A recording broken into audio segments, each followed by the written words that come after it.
See, this is how the world got into this use, and you see what happens in investigation. You question the two suspects separately. So he put them aside and commanded to bring the other and said unto him, O thou seed of Canaan and not of Judah, because beauty have deceived thee and lust have perverted thine heart. Thus have ye dealt with the daughters of Israel, for they thus have ye dealt, meaning you've been doing this. You've been doing this, but now you're going to be exposed. Thus have ye dealt with the daughters of Israel, and they for fear companied with you. So there's many men that have companied with women. They slept with other men's wives, and the women did it because of fear of other men. What they might do to them. Because he's a man of God, I got to obey. Thus have ye dealt with the daughters of Israel, and they for fear company with you. But the daughter of Judah would not abide your wickedness. See, Susan was a daughter of Judah. These men were of Canaan. So these guys, some of the Judah, no, you really the seed of Canaan. I mean, you got to be Canaan seed, man. Just act like you a brother and hanging around a brother's house, and you looking to sleep with his wife, or you looking to exploit his finances. Brothers don't do that. You a different seed. Born again.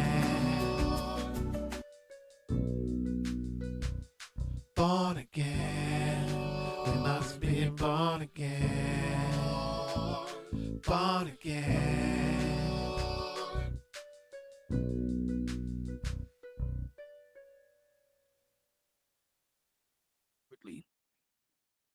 See, this is how the world got into this use, and you see what happens in investigation. You question the two suspects separately. So he put them aside and commanded to bring the other and said unto him, O thou seed of Canaan and not of Judah,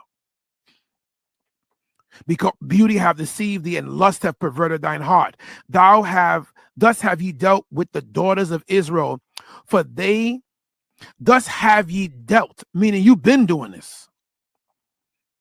You've been doing this, but now you're going to be exposed.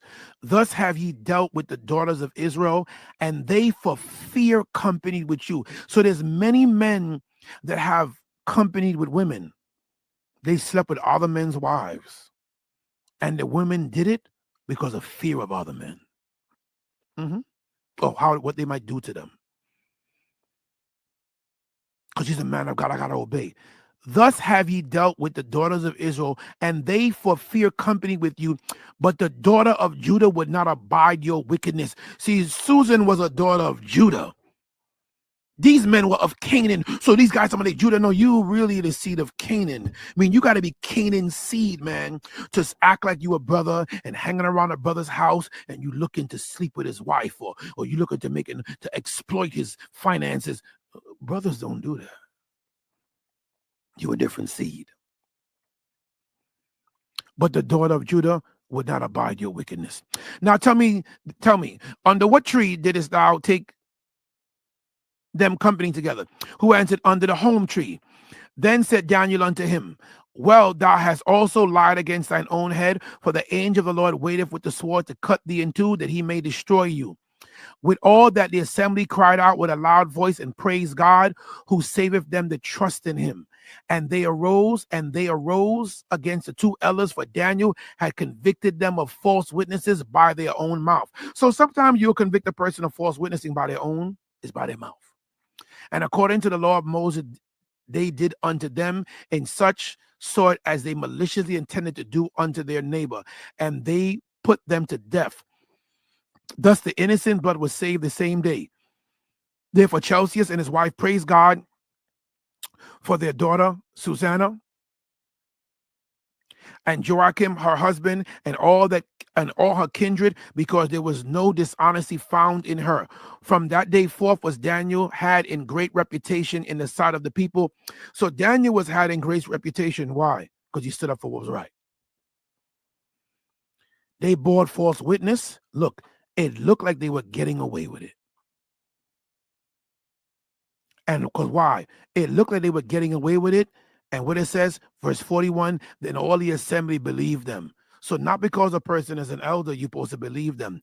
And look at what we learned here. What he said, are ye such fools, you sons of Israel, that without examination and knowledge of the truth, you've condemned the daughter of Israel. And so that's the mistake. Men move without examination and knowledge of the truth. So I'm just going to do this briefly here. Equal. I'm going to do this right here to show you there's another example in Esther, chapter 8. Again, if you're using the eastward, you have the Bible, you just go to Esther and the Apocrypha. If you're using the eastward, you got to go to Esther 8, and the 16th chapter picks up after there. Okay? So what happens here,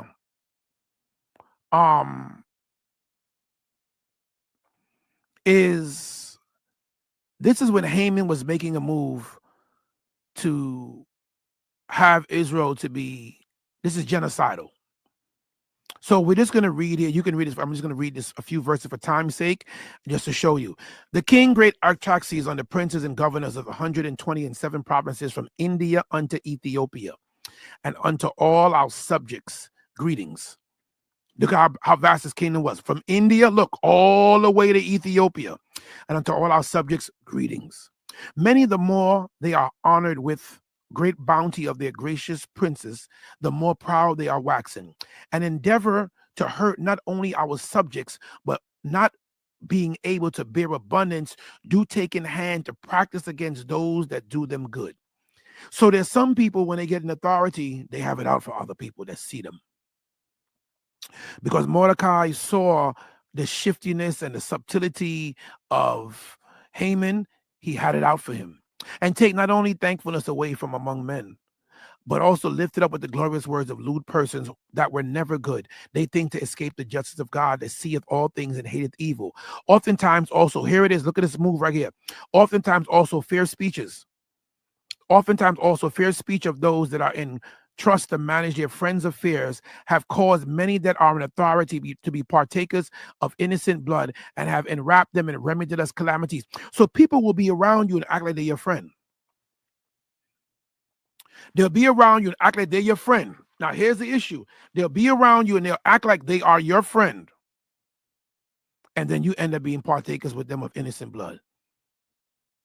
They're just using your friendship to do their mischief, beguiling with falsehood and deceit of their lewd disposition, the innocency and goodness of princes. Meaning some people know how to play people on people's emotions and make you think that they're good. This is what they do. They beguile with falsehood and deceit of their lewd disposition, the innocency and goodness of princes. They'll take advantage of you if you good-natured, because that's what he did to these Gentiles. Now you see this, as we have declared, not so much by ancient histories as ye may, if ye search what have been wickedly done of late through the pestilent behavior of them that are unworthily placed in authority. So this is the part pick up. If you search what have been wickedly done of late. So it's our business in our life to know what happened, man. Not just by ancient histories, not just know the history, know what's going on in your community and amongst your people, especially amongst pestilent men that were unworthily placed in authority. And we must take care for the time to come that our kingdom may be quiet for all men, by changing our purposes and always judging things that are evident with more equal proceedings. So this is where I want to rest right here, brothers and sisters. When you judge, you have to judge things that even if they're clear, you have to use equal proceedings. You have to deal with investigation, because what's destroying brothers and sisters coming together? They're men that have always been servants of Satan. Meaning they're malicious, they're not regenerated, they're not washed, they're sensual, they're carnal, they're the natural men, they're in lust for power, they're in vainglory, they have delusions of grandeur, they have Dunning-Kruger syndrome, they don't have the proper estimate of themselves, they look down on others. They're men that's vying to take over and disrupt the gathering of brothers and sisters of love and faith and truth. That's what's going on. They did it in Moses' day. Remember, they raised a calumny against Moses. They raised the people were in uproar against Moses, and Moses laid down his life for his people. They've been doing it against the prophets. So there's a satanic operation that goes on amongst people when it's time for them to be healed, when it's time for them to be caring to each other, when it's time for them to be washed, when it's time for them to be exalted, when it's time for them to be blessed. They are operatives of Satan that move. And what they do, they use false witness, they use slander to disrupt the unity of the spirit and the bond of peace. That's what they do. But what should you have? How you shut them down? All you need is equal proceedings. That's what you need to do. You need to be examining. You need to deal with critical thinking. I wanted to read this here. The strategy of false witnesses involves deliberate misrepresentation of the facts. The strategy of false witnesses involves the deliberate misrepresentation of facts, often through perjury, fabricated evidence, and misleading narratives, designed to wrongfully implicate, defame, or damage an individual's reputation and legal standing. Common tactics include fabricating details, inconsistent storytelling, manipulating timelines, which are countered through, how do you counter it? They're countered through cross-examination, where you can impeach their credibility, and presenting objective, contradicting evidence. So the only way to deal with these false witnesses, they got to be cross-examined. Their fabrications are forged because there's overly specific, rehearsed, over vague testimony. See, their vague testimony hides the lack of information in detail. That's why when you question them, right, usually it falls apart. What do false witnesses do? Partial truths mixed with lies, where you take statements out of context. There's inconsistencies. I mean, what they said here and what they said there is two different things. They use tears and intense anger to avoid explaining specific details. You see what they do? They'll use tears. What I've been through. They'll cry. Or they'll use intense anger to avoid answering questions. Do y'all understand about wickedness?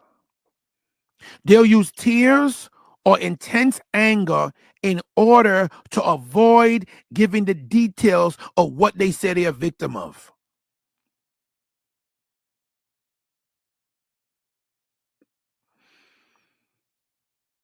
They'll ask you to repeat the question in order for them to gain time so they can fabricate a story. You got to look for their contradictions. What it says you should do, strategies to counter false witnesses. It says use digital forensics, get the text. It says get the emails, the GPS. Just Google this. Surveillance, documentation to disprove their account, character evidence, introduce proof of the witness's past dishonesty, such as perjury or fraud convictions, detailed questioning, demand minute details, precise times, exact words that a liar cannot easily maintain. In legal context, exposing a false witness involves, as one approach suggests, treating dispositions like trials to uncover lies early. So, in order to expose a false witness, you have to treat the discussions like a trial to expose the lie early. A false witness risks severe consequence, including prosecution for perjury and historically receiving punishment intended for the accused. So, the part that hit, there's so much here. Let me see something. Let me see.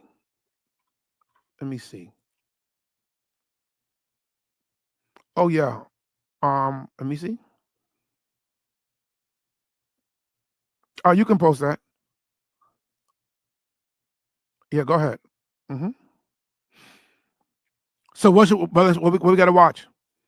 They'll use emotional manipulation. They will use tears and anger. I don't want to talk about this, just to avoid the truth.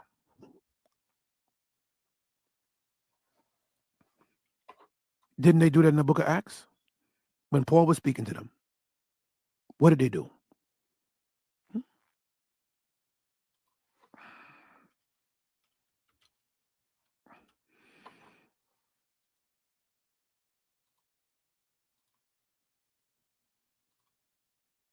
In Acts chapter 22, verse 23. Acts chapter 22, verse 22. Acts 22, 22. As Paul was giving his testimony, and they gave him audience with his word, and they gave him audience with his word, and then lifted up their voices and said, away with such a fellow from the earth, for it is not fit that he should live. And as they cried out and cast off their clothes and threw dust in the air. You see what they did? They tore their clothes off. After Paul explained about his conversion, after he explained right here, and when the blood of the martyr Stephen was shed, I was standing by and consented unto his death and kept the raiment of them that slew him. And he said unto me, depart, for I will send thee far hence unto the Gentiles. And they gave him audience unto this word. And then they stopped and lifted up their voices and said, away with such a fellow from the earth.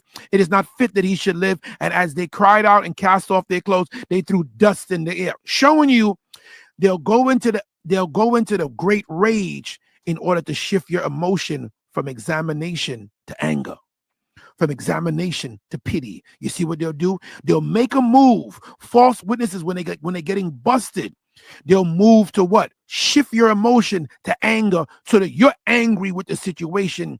Since the conversation has produced anger in this person, it's also to poison you. Stop thinking. Feel the way this person feels. Feel angry about this.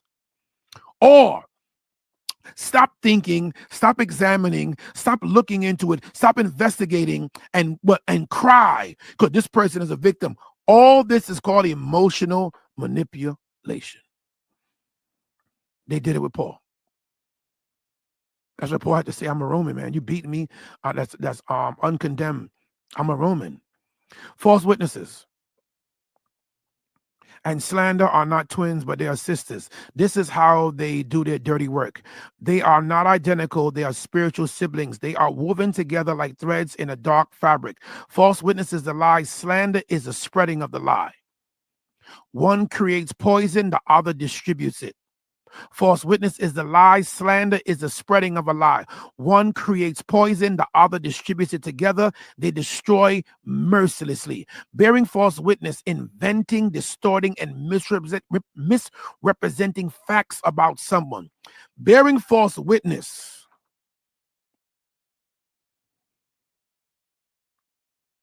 is inventing, you made it up, distorting, or misrepresenting facts about someone. It is about false testimony. Slander is broadcasting damaging speech to others. It is about reputation damage. So they work together.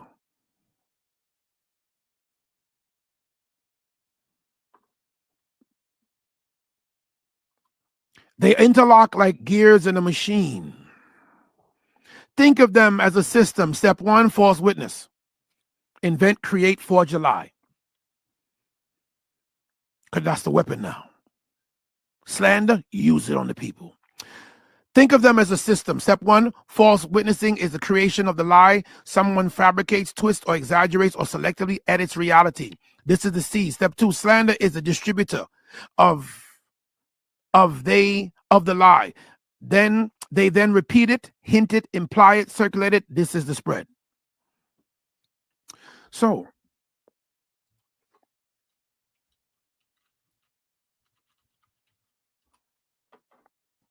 why would David say this in Psalms 31? I've heard the slander of many.